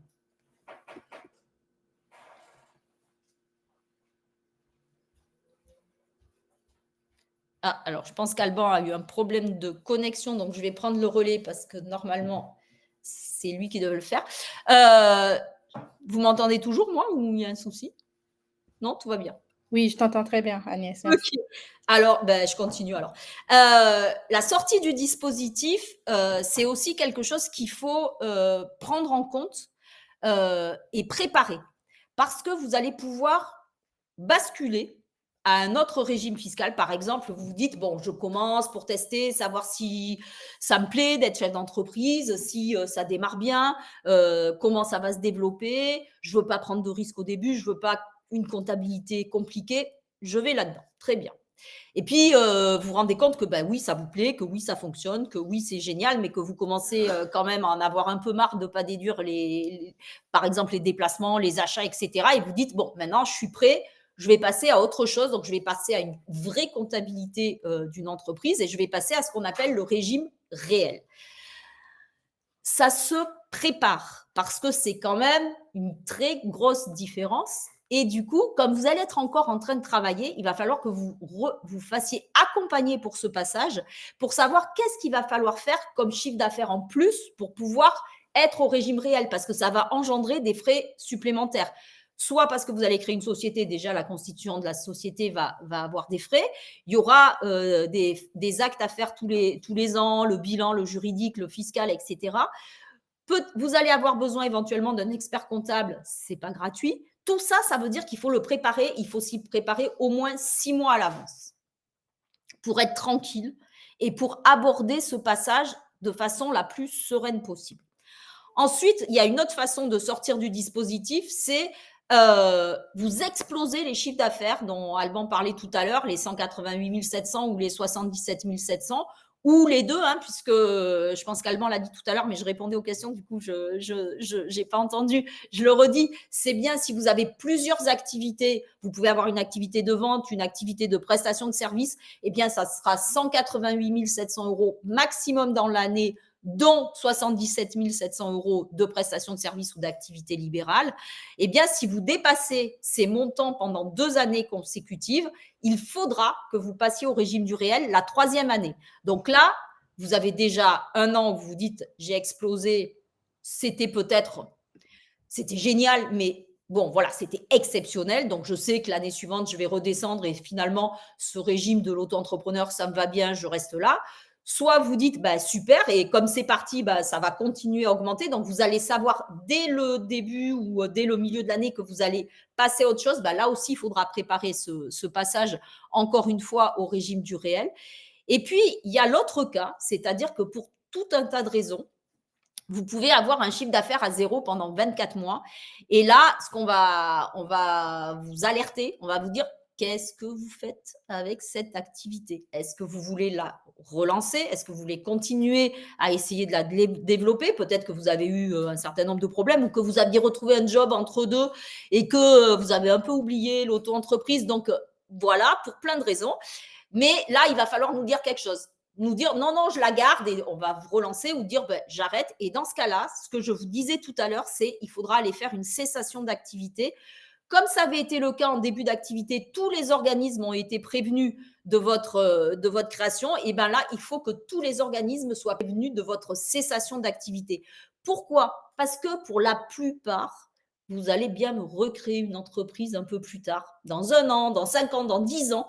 Et il faut que votre dossier il soit clean, qu'il soit bien fermé pour que vous puissiez vous consacrer à votre création d'activité et pas être obligé de revenir en arrière, se dire « Ah oui, alors le SIRET, je ne m'en souviens pas, les papiers, je ne les ai plus, etc. etc. » Ça vous fait perdre du temps et en général, quand on crée quelque chose, on est très souvent un petit peu impatient de le faire et on n'a surtout pas envie de se replonger dans une activité qu'on a laissé tomber il y a quelques années. Donc, dans tous les cas, vous créez quelque chose, il faut le faire proprement et vous arrêtez, c'est pareil pour que tout le monde soit au courant. J'ai une petite question, enfin, qui Oui, alors, revient souvent, c'est est-ce que tu oui, parce est-ce que que du tu coup, j'ai pourrais plus le temps de regarder. Oui. non, est-ce que tu pourrais juste, resynthétiser un peu, dans quel cas on fait partie de BIC et BNC? Où, il y a pas mal de participants qui disent qu'ils sont perdus, par Alors, rapport à ces 2 ça ne catégories. m'étonne pas parce que autant pour certains c'est très clair, autant quelquefois ça peut être pas si clair que ça. Alors, si on Mmh. prend des exemples, quand on est dans de la vente, j'achète, je revends, je fabrique, je revends. Dans ce cas-là, je suis en vente et en bénéfices industriels et commerciaux, je suis bien dans la catégorie des 188 700 euros. D'accord? Je peux être aussi en BIC, en bénéfices industriels et commerciaux, mais en prestation de services. Là, on va plutôt être dans l'artisanat, chez les plombiers, chez les peintres, chez tous ces métiers du bâtiment, mais aussi chez les coiffeurs, chez les esthéticiens, qui peuvent avoir des doubles. C'est-à-dire un coiffeur, par exemple. Vous allez peut-être le comprendre mieux comme ça, et je prendrai un exemple bâtiment aussi. Un coiffeur, vous allez chez lui pour faire couper les cheveux, blablabla, il prend les shampoings, du coup, il a besoin d'avoir acheté du produit pour faire ses shampoings, vous faire des mèches, je ne sais pas. Bref, ça va être de la prestation de services en bénéfices industriels et commerciaux. Mais si ce même coiffeur vend à côté les produits. Il va vous vendre le super shampoing qui vous a mis, que vous avez adoré comme odeur, je ne sais pas, et vous allez dire, je vais prendre un flacon de ce shampoing. Là, c'est de la vente parce que lui aura acheté et revendu en l'état sans rien faire au milieu. Et tout ça, pourtant, ce sont des BIC. Sauf qu'il y en a un qui est en vente avec les taux de cotisation à 12,3 maximum et l'autre qui est à 21,20 parce que c'est de la prestation de service. Un peintre ou un plombier, par exemple, il vient réparer chez vous. Il va arriver, évidemment, avec des tournevis, des petits colliers, des bouts de tuyaux, enfin des choses comme ça. Ça, c'est de la prestation de service. Pour autant, si ce même plombier vient un jour, il vous change de la chaudière, le cumulus, des trucs comme ça, l'achat du matériel va prendre une grosse partie de la facture et cette partie-là pourrait être aussi en vente. Et toute son installation, par contre, sera en prestation de service, en bénéfices industriels et commerciaux. Et après, les BNC, ce sont tous ceux qui font plutôt des activités intellectuelles ou du conseil ou du développement ou qui touchent des commissions. Quand vous êtes agent commerciaux et que vous touchez juste une commission sur ce que vous avez vendu, tout ça, ça fait partie du pôle des bénéfices non commerciaux. Et quand vous avez des activités où vraiment vous ne savez pas, eh bien, c'est auprès des impôts qu'il faut demander parce que c'est eux qui décident entre les deux. En effet, parce que ce sera un peu compliqué de répondre aux 219 activités. Voilà, je peux répondre à quelques-uns s'il y a d'autres exemples, mais voilà. Mais c'est pas toujours évident de savoir où on se situe, effectivement. Tout à fait, et il ne faut vraiment pas hésiter à consulter le lien qui décrit chaque activité BIC de BNC. Voilà, et c'est surtout qu'après, soyez sûr de ce que vous déclarez parce que autant, quand ce sont des prestations de services ou une activité libérale à 0,10%, ça ne va pas faire grand-chose, même si vous vous trompez. Autant, par contre, si vous vous trompez, c'est-à-dire, et ça nous arrive quand même souvent, des personnes qui ont déclaré en vente alors que c'était des prestations de services ou inversement, eh bien, soit vous avez beaucoup trop payé, soit pas assez. Et dans les deux cas, c'est dommage. Soit vous avez… Alors, d'un côté, c'est toujours mieux parce qu'on va vous rembourser. OK, mais il aura quand même fallu avancer l'argent. Si vous étiez un peu en galère, vous êtes mis en galère pour essayer d'y arriver. Et de l'autre côté, si vous n'avez pas assez payé, quand ça va être régularisé, il va falloir payer par-dessus et vous n'aurez peut-être pas prévu ce complément à payer et ça peut être aussi embêtant pour vous. Alors, attention, ce n'est pas non plus super grave si un jour on a des petits problèmes de trésorerie qu'on n'arrive pas à payer. On peut avoir des délais de paiement, c'est des choses qui se font, il faut les demander parce que nous, on ne peut pas le deviner. Ça fait partie de la relation partenaire dont on vous a parlé, mais il faut quand même faire attention parce que justement, ça revient très souvent. Le fait qu'on collecte pour 930 partenaires, ça veut dire qu'en général, c'est toujours chez nous, c'est le plus cher. Même si après, dispatcher auprès de tout le monde, ce sont des petites sommes. Mais ça veut dire qu'il faut bien anticiper et pas se mettre en danger et en stress pour des choses où vous pouvez vraiment l'éviter. Je continue ou il y a des questions que tu voulais me donner, Winnie? Il y a des petites questions, j'ai essayé de répondre. Ouais, ça tourne autour. Alors, je vois, dans le cas où on est en arrêt maladie depuis 1 an, il ne reste qu'1 mois de chômage, bénéficie-t-on de l'ACRE? Autrement dit, est-ce que l'arrêt maladie pendant le chômage est comptabilisé dans les 18 mois? Alors, ce qu'il faut savoir, c'est que quand vous vous immatriculez, il y a 12 mois d'affiliation avant que vous passiez vraiment dans la partie sécurité sociale des indépendants. Donc, pendant ces 12 mois, si vous êtes malade, l'assurance maladie va aller chercher ce que vous avez gagné quand vous étiez salarié pour vous verser des indemnités journalières. En revanche, une fois que vous passez ces 12 mois d'affiliation, pour les bébés, quand vous êtes enceinte, c'est 6 mois d'affiliation. Une fois que vous passez dans ce cap-là, sauf à ce que vous restiez parallèlement salarié et que l'auto-entreprise soit un complément de revenus, mais si vous êtes uniquement indépendante, on ira chercher que par rapport à votre activité indépendante. Et c'est là où c'est important de prendre ce qui me semble le plus important dans un premier temps, c'est au moins un contrat de prévoyance, parce que si justement vous êtes obligé de vous arrêter et que vous ne pouvez pas, que vous n'avez pas gagné d'argent, eh bien, vous pouvez vous retrouver avec 0 d'indemnité journalière. Donc, il faut faire attention. Toute la partie prestations de santé, c'est pas gênant. Hein. Quand vous allez chez le médecin, quand vous devez acheter des médicaments, si vous êtes hospitalisé, les frais de santé de base, c'est les mêmes remboursements sécu que quand n'importe qui. Là où c'est différent, où c'est vraiment lié à ce que vous gagnez, à ce que vous et à ce que vous payez comme cotisation, c'est sur les indemnités journalières, maladie, sur la retraite, sur la partie invalidité, etc. Donc, sur ces parties-là, mais c'est déjà le cas quand on est salarié. Hein. J'ai répondu à la question ou j'ai pas répondu? Écoute, je pense. Oui, d'accord. Okay. Et est-ce qu'il y a un équivalent CEA pour les associations, pour faire les fiches de paie gratuitement pour les entreprises? Oui, ça s'appelle le titre emploi service entreprise, le TES. Le site, c'est letes.ursaf.fr. Je vais peut-être le mettre. Tu le mets? Je regarde, oui. Le tes.ursaf.fr. Et du coup, c'est le même principe que le CEA, mais pour les entreprises du régime général en métropole et du régime général et agricole en outre-mer, excepté à Mayotte pour le moment.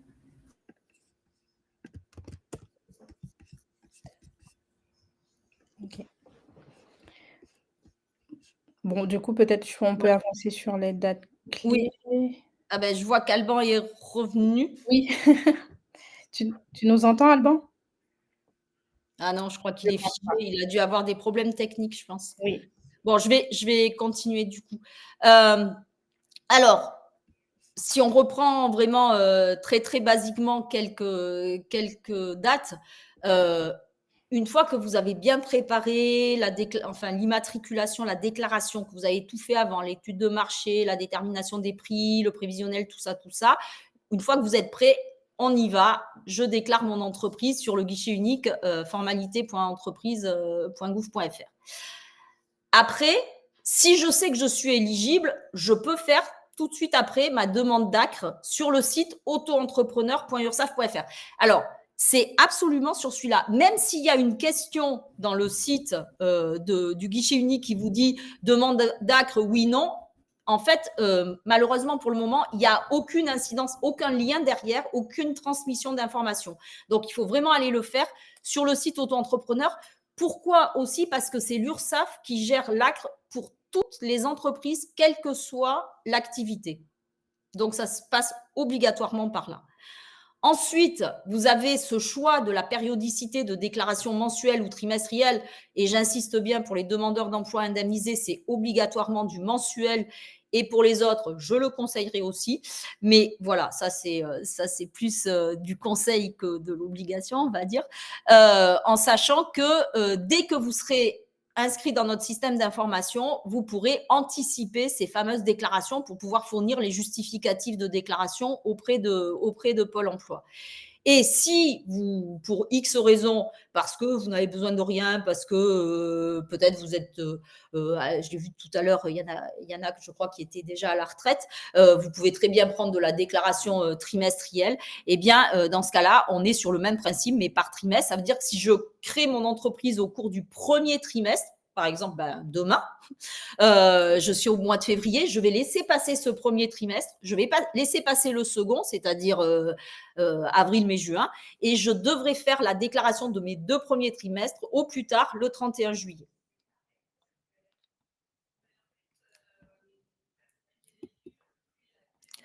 Alors, tout à l'heure, j'ai vu qu'il y avait eu des questions là-dessus, mais j'en ai pas parlé parce qu'on était revenus.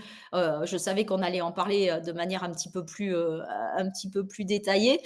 On a effectivement enrichi des offres d'accompagnement qui existaient déjà, mais qui là ont été enrichies juste après l'été 2023, où on va vous proposer de vous accompagner pour les auto-entrepreneurs pendant 9 mois, pour les autres travailleurs non salariés pendant 15 mois, pendant cette période où vous allez pouvoir vous y inscrire. Une fois que vous êtes immatriculé, que vous avez votre numéro SIRET, vous pouvez avoir non seulement des lettres d'information tous les mois qui vont vous donner des informations sur les étapes importantes du développement de votre entreprise et du début de votre entreprise avec vos relations avec l'URSSAF, mais pas que, également avec l'assurance maladie, l'assurance retraite, les allocations familiales et les impôts.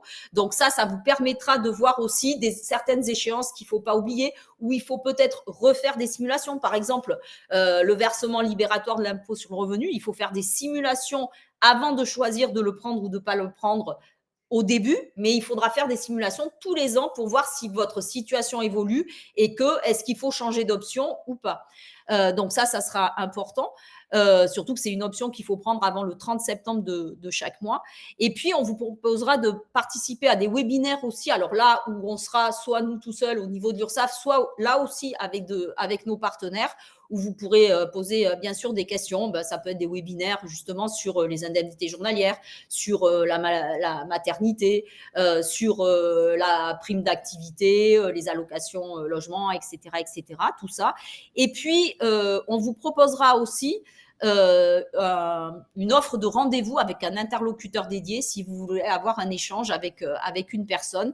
Et dans tous les cas, on suivra votre dossier de manière privilégiée pour essayer aussi d'anticiper si on voit qu'il y a des petits couacs ou des oublis trop répétés ou des choses comme ça, pour que justement vous ne soyez pas embêtés avec un formalisme un peu rigoureux. Donc ça, pour vous inscrire, vous pouvez le faire sur ursaf.fr. Enfin, vous avez le lien, vous aurez le lien sur le diaporama que vous enverra Winnie. Vous l'avez aussi dans les actualités sur le site autoentrepreneur.ursaf.fr. Donc, n'hésitez pas à vous inscrire pour pouvoir le faire, sachant que on a des accueils communs aussi où, selon les organismes, vous pouvez avoir des matinées ou plusieurs matinées dans la semaine où vous pouvez y aller sans rendez-vous. Vous pouvez aussi prendre des rendez-vous par téléphone ou par visioconférence à partir de votre espace en ligne ou à partir du site internet, où vous pouvez rencontrer des personnes de l'URSSAF, mais pas que. Vous pouvez avoir aussi des permanences avec d'autres organismes. Toujours pareil, assurance retraite, ou la maladie, ou Pôle emploi, etc. Donc, n'hésitez pas à avoir tout ce que vous pouvez, avoir. Et comme tout à l'heure, il y avait des personnes qui étaient en SASU, alors même si elles ne se versent pas de salaire toutes seules, mais peut-être que ceux qui étaient en SARL ou quoi auront peut-être besoin de salariés, notamment pour ceux qui ont demandé pour le thèse. On peut vous accompagner aussi selon le cas, pendant 12 mois pour ceux qui deviennent employeurs. Et il peut même y avoir une visite conseil si vous avez des salariés et qui sont employés depuis moins de 18 mois, pour simplement un expert qui va venir voir les déclarations que vous faites pour être sûr que vous les faites correctement. Évidemment, il n'y a aucun redressement derrière, c'est vraiment que du conseil. Donc, ce sont vraiment des offres d'accompagnement qu'on développe encore plus en ce moment. J'ai l'impression que je vois Alban qui bouge un peu maintenant. Alban, tu nous entends ? Oui, je vous entends, mais comme j'avais un problème de micro, j'ai préféré voilà. te laisser la parole et je me suis concentré sur le chat. Ok. Donc voilà pour l'accompagnement. Du coup, je te laisse là-dessus. Peut-être juste, comme Madame Moumen, oui, une question que Madame Moumen a remis. Comme elle dit, je remets ma question pour une micro-crèche BIC ou BNC. Alors non, elle va être en BIC, bien sûr. Pas BNC, parce que BNC, ça voudrait dire que sa micro-crèche, elle va avoir un local, elle va avoir fait des travaux, elle va acheter du matériel pour les enfants, les lits, les jouets, tout ça c'est bien du BIC. De toute façon, vous allez pas être, excusez-moi parce qu'on peut pas se parler direct, mais je suppose que vous allez être plutôt en société. Et du coup, oui. Ça veut dire que vous allez pouvoir déduire l'ensemble de vos achats et que vous allez être certainement à l'impôt sur la société, et que du coup, selon la structure que vous allez déclarer, soit vous serez assimilé salarié, soit non salarié. Donc, cette partie-là ne rentre pas en ligne de compte comme pour les auto-entrepreneurs. En fait, votre entreprise sera à l'impôt sur la société, c'est-à-dire que, en gros, vous allez avoir un format chiffre d'affaires moins vos charges, moins vos frais de fonctionnement, moins tous les achats que vous allez faire, etc., etc. Soit vous êtes travailleur non salarié et votre rémunération nette va devenir une charge et les cotisations que vous allez payer également. Tout ce montant-là déduit du chiffre d'affaires, ça va faire, s'il reste de l'argent, ça va faire un bénéfice de l'entreprise. S'il est positif, lui sera soumis à l'impôt sur la société à 15% si vous êtes en dessous de 42 500 €, à 25% si vous êtes au-dessus. Et s'il reste encore de l'argent, une fois que vous avez payé tout ça, vous pourrez éventuellement vous verser des dividendes. Mais vous, votre rémunération, elle sera versée que pour vous et vous serez soumise à l'impôt sur le revenu. Il n'y a pas une question d'être en BIC ou en BNC. Pas comme les auto-entrepreneurs où le montant des cotisations est différent en fonction de cette particularité. Et si vous êtes salarié ou assimilé salarié, dans ce cas-là, eh bien, vous serez un salarié à la charge de votre entreprise. Ça viendra dans les charges, en déduction du chiffre d'affaires, des autres charges de fonctionnement, etc. Et on reviendra à l'impôt sur la société et tout ça. Super, merci. OK. Alban, je te laisse avec les contacts. Alban? Ah ben non, il n'a toujours pas de micro du coup. Non. Enfin, il en a plus. Je reviens sur une question concernant l'ACRE qui a été posée plusieurs fois dans le chat. On t'entend super mal. Plus, d'ailleurs. Qui concerne les présidents de SASU qui ne se rémunèrent pas, quand même assez classique.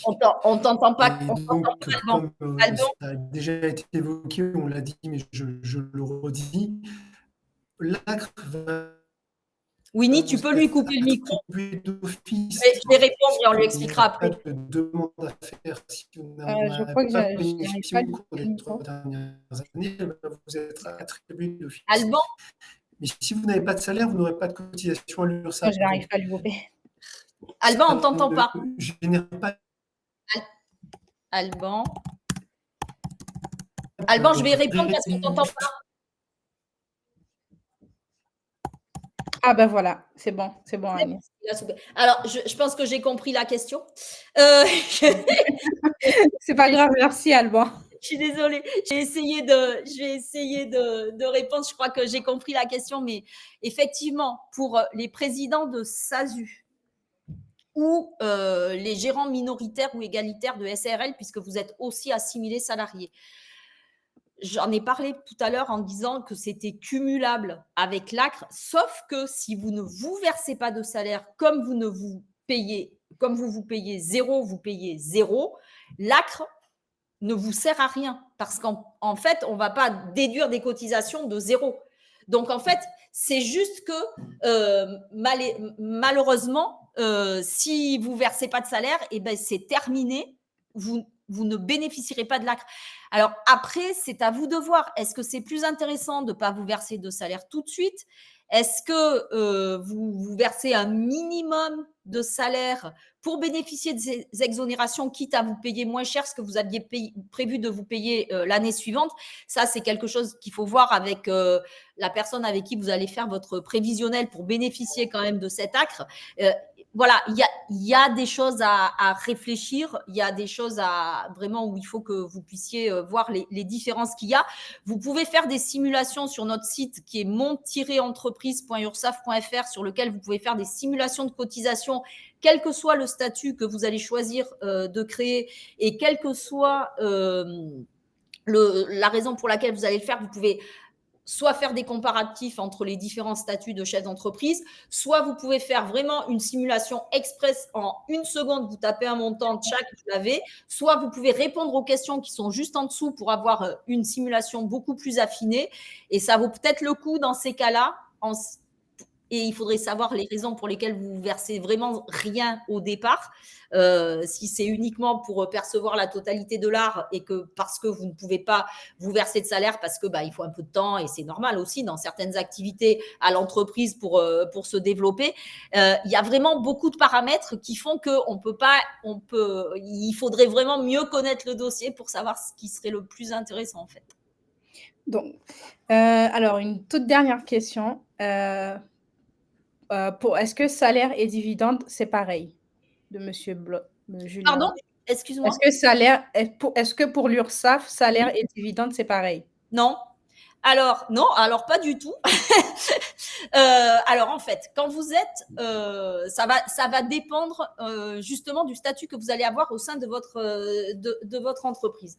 Si vous êtes travailleur non salarié, quand vous allez vous verser des dividendes, il faut savoir que sur le montant des dividendes que vous allez vous verser, s'il est supérieur à 10% de ce que vous avez mis dans votre capital social ou de ce que vous avez mis en compte courant d'associé. Je ne vais pas parler des primes d'émission parce que je ne pense pas qu'on commence en vendant des parts, donc on va s'arrêter là.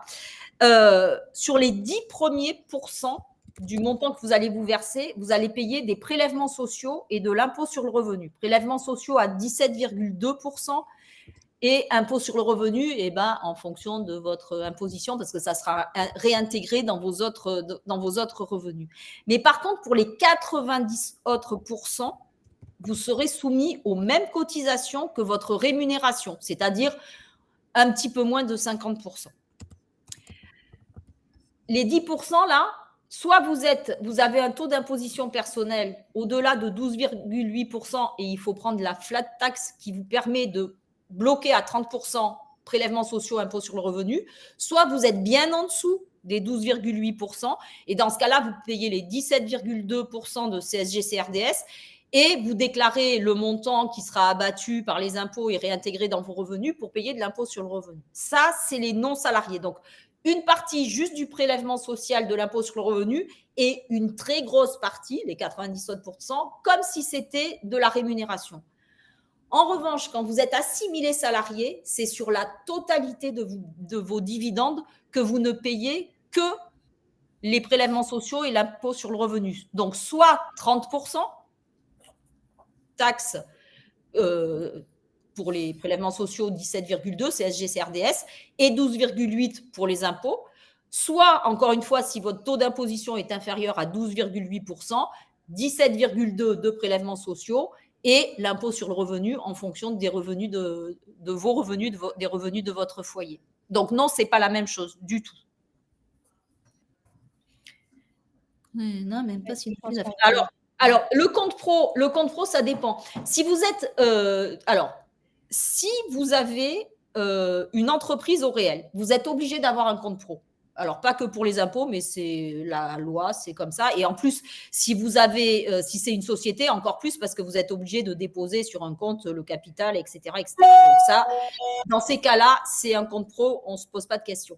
Pour les auto-entrepreneurs, vous êtes obligé d'avoir un compte.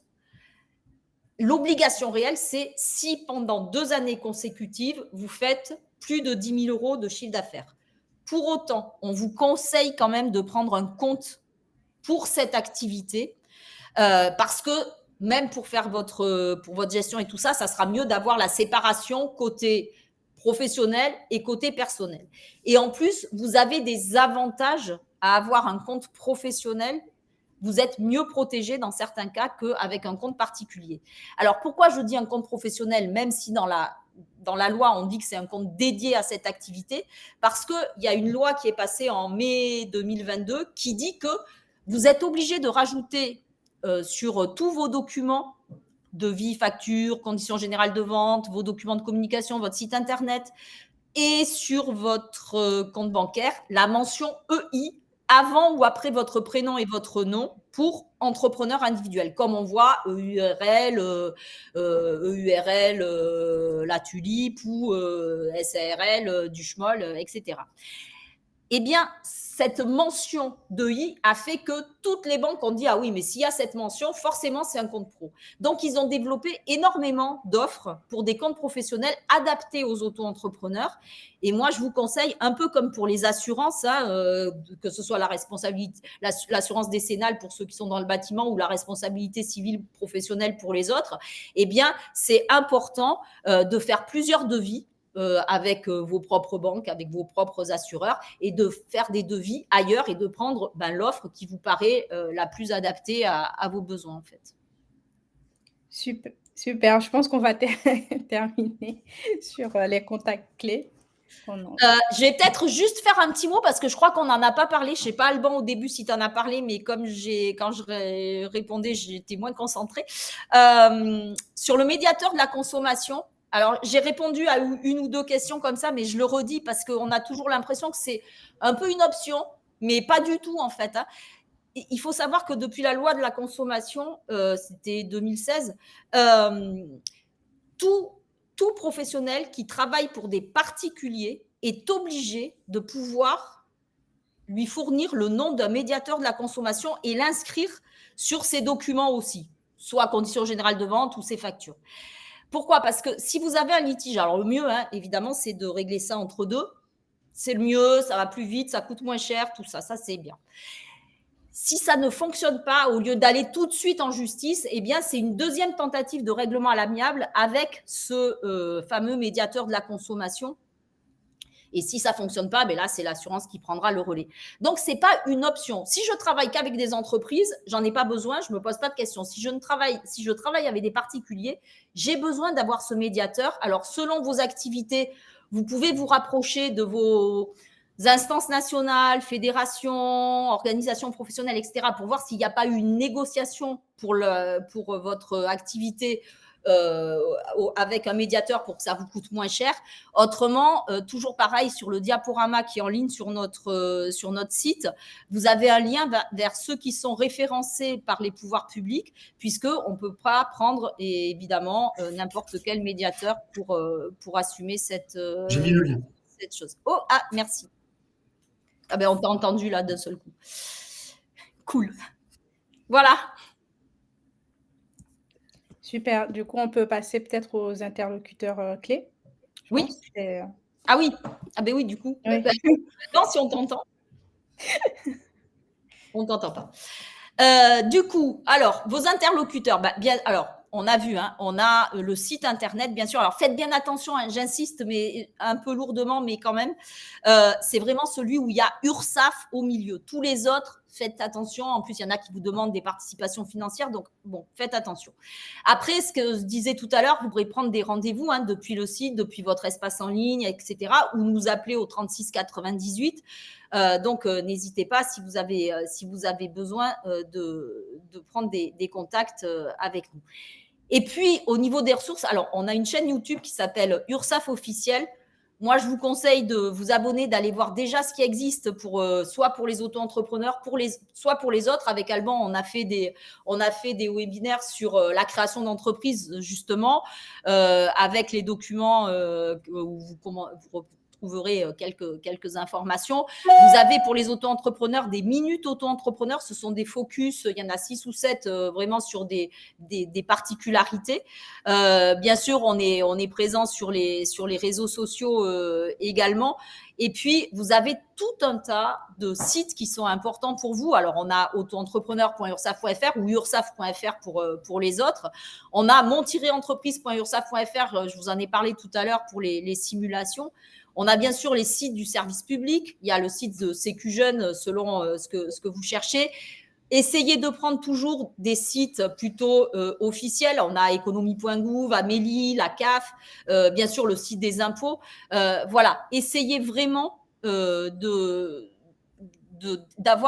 vous rapporter à des informations qui sont données par des sites officiels. C'est pas pour ça qu'il peut pas y avoir un décalage d'informations comme ça. Faites attention aussi à ce que vous entendez dans les médias. Nous aussi, on entend les mêmes choses dans les médias. Sauf que pour que ce soit appliqué, au-delà du média, il faut que la loi passe. Et une fois que la loi passe, il faut que les textes passent. Et ça peut prendre du temps. Et c'est pour ça que quelquefois, on entend parler d'un certain nombre de choses. Et puis, 2 ans plus tard, c'est toujours pas appliqué parce que les décrets sont pas passés, parce qu'il y a des choses qui sont restées un peu en suspens. Donc, voilà, il y a ce qu'on entend. Nous aussi, on est à l'affût. Et puis après, il y a ce qui doit vraiment se mettre en place. Voilà. Super. Merci beaucoup Agnès. Merci beaucoup Alban. J'espère que tu nous entends. Donc, je Je crois, sais pas. on va tous les deux, parce que je sais que Alban, il prend de enfin, de l'importance par rapport à ça aussi. En tout cas, on vous souhaite vraiment beaucoup de réussite dans vos activités. Et encore une fois, c'est vraiment important de ne pas rester tout seul. Prenez le temps de créer, ne vous précipitez pas. Et dans tous les cas, c'est une belle expérience. Il faut y aller à fond, quoi.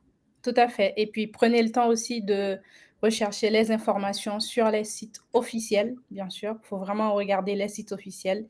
Et puis, bah, de vous faire accompagner par l'URSSAF, par l'ADI aussi, dans le cadre d'un microcrédit. Donc, voilà, donc, nous sommes là pour vous. N'hésitez pas aussi à demander à des personnes qui ont eu la même expérience que vous, qui se sont lancées dans la création d'entreprise. Voilà, donc nous, l'ADI, du coup, nous sommes là pour vraiment vous accompagner sur tous les aspects, comme je l'ai dit au début de la présentation, commercial, financier, administratif et juridique. Donc, vous pouvez aller sur notre site internet pour voir s'il y a des offres qui vous intéressent, s'il y a des ateliers collectifs ou du coaching individuel qui pourrait vous intéresser.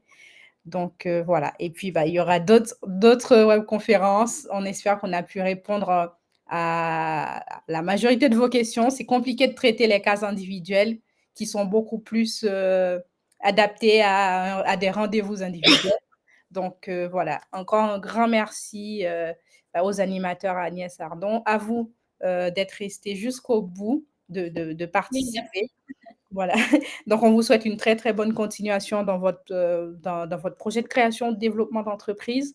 Et puis, on se retrouve, j'espère, pour une autre webconférence avec toujours l'URSSAF ou encore avec un autre partenaire.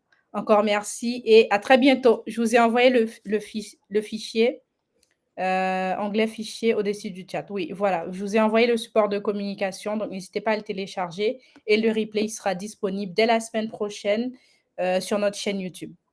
Voilà. Merci et prenez bien soin de vous. Au Au revoir. revoir. Merci.